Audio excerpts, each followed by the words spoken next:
Que l'on soit célibataire, en union libre, pacsé, marié, divorcé, veuf, avec ou sans enfant, il est important de mettre en place des solutions qui permettent de sécuriser financièrement sa famille.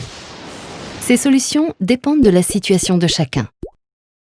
Savez-vous par exemple que lorsque deux personnes sont pacsées ou en union libre, elles ne sont pas héritières l'une de l'autre?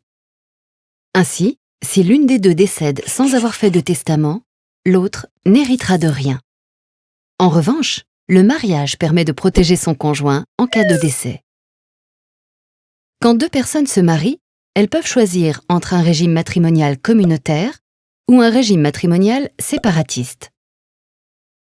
La communauté réduite aux acquêts, par exemple, est un régime matrimonial communautaire, car si chaque époux est propriétaire de ses biens acquis avant le mariage, les biens achetés pendant le mariage sont mis en commun.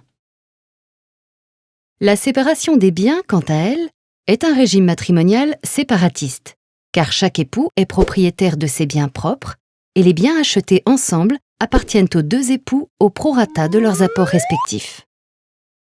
Lorsque l'on a une famille, gérer son budget, c'est aussi se constituer très tôt une épargne pour anticiper une naissance, financer les études supérieures des enfants, qui coûtent en moyenne 55 000 € pour 4 ans, ou encore prendre en charge un parent âgé en maison de retraite, ce qui peut coûter entre 2 500 et 4 500 € par mois. Vous allez maintenant démarrer l'audit et répondre à des questions sur votre situation familiale. Vos réponses nous permettront de comprendre votre situation et vos besoins et par la suite, de vous conseiller au mieux si vous souhaitez poursuivre la démarche.